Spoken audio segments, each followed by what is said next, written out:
Hello, a devoted companion dog training students. I am so glad you are back.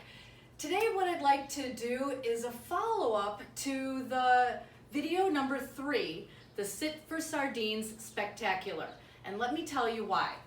If you remember that video, what we were working on is teaching Griffin to sit politely for a reward.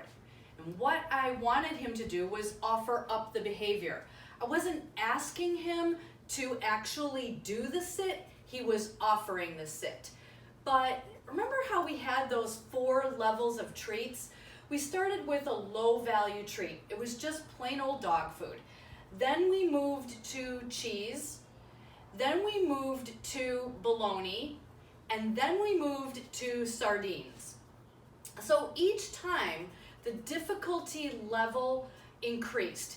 And the reason it increased was because the value of the reward itself increased. So what I didn't like is that, do you remember this? Here's Griffin's head, and this is my hand, this is Griffin's mouth.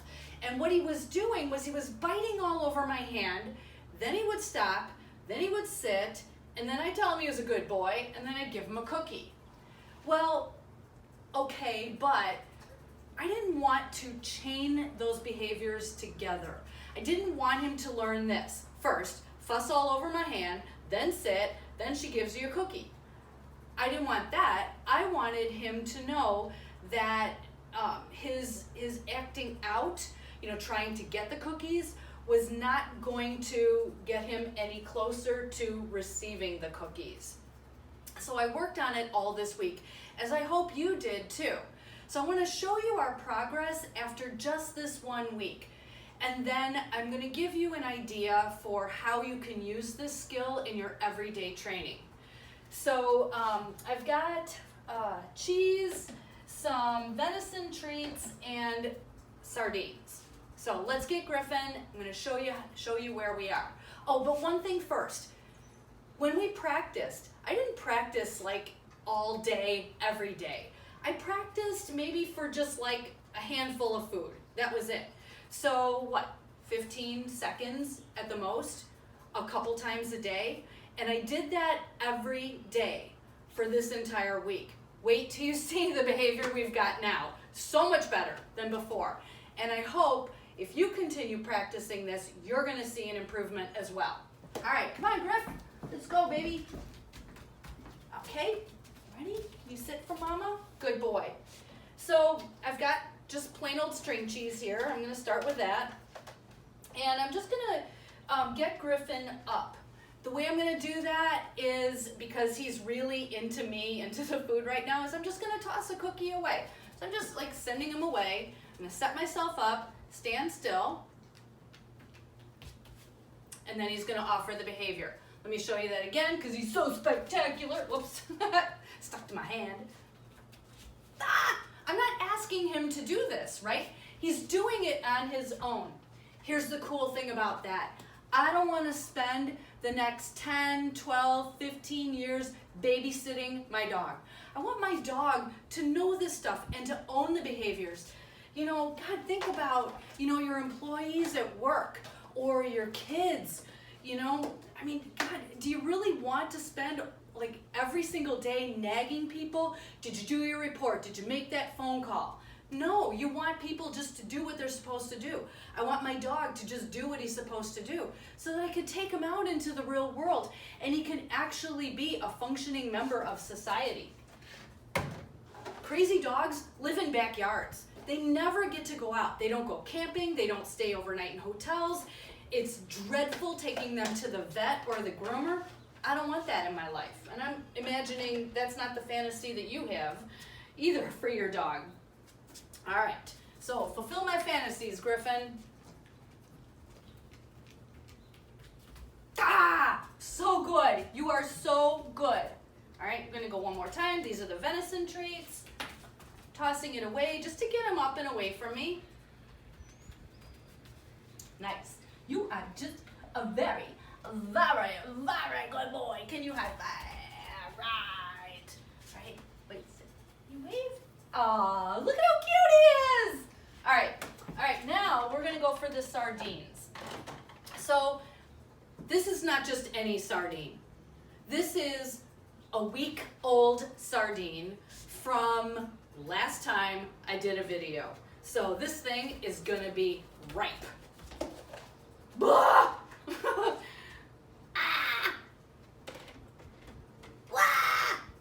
All right, so I'm gonna toss out a sardine onto my beautiful hardwood floors. It's gonna take a couple seconds to pick that up because when I tossed it, it splattered.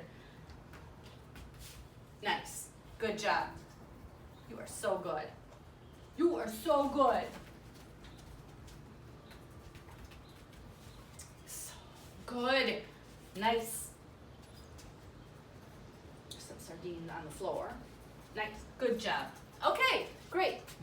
This time I did remember a cloth, so I'm gonna wipe up my hands.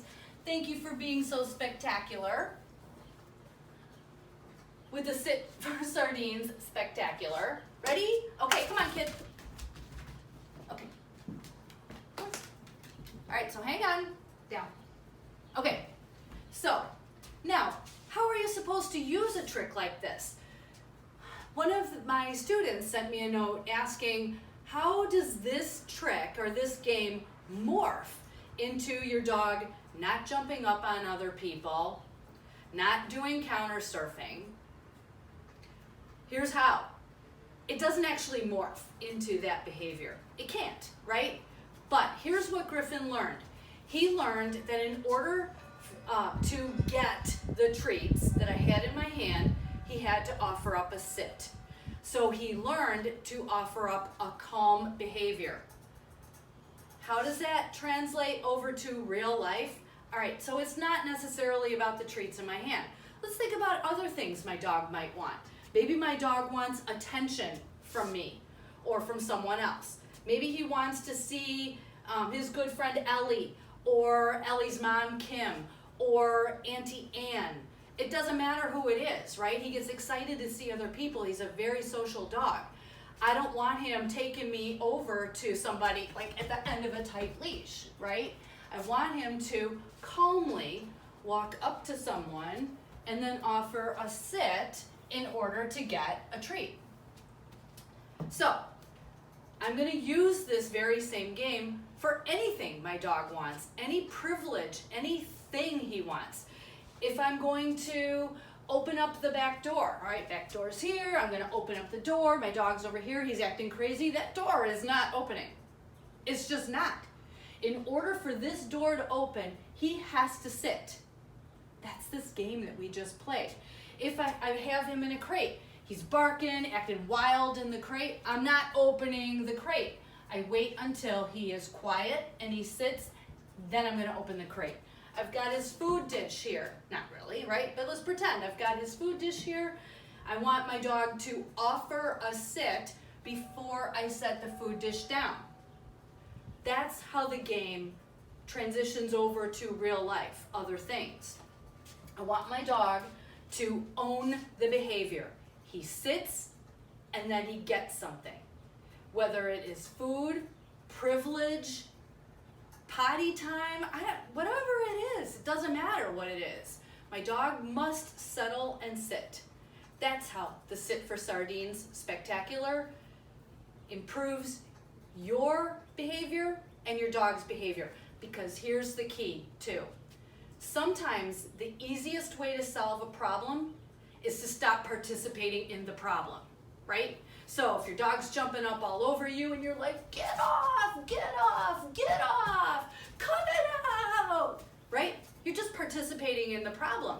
I go to open the door, my dog's like, rah, rah, rah, rah, rah, rah, rah, rah, rah, rah, rah, rah. I'm not opening the door. I'm participating in the problem. So that's where the Sit for Sardines Spectacular goes from here. Please work on it this week, and then we will follow up with, I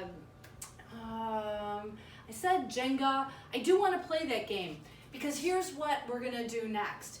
I want you, as a handler, to be able to move your dog into a sit-stay while you mentally disconnect from your dog.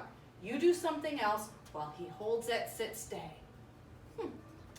See you later. Bye, guys.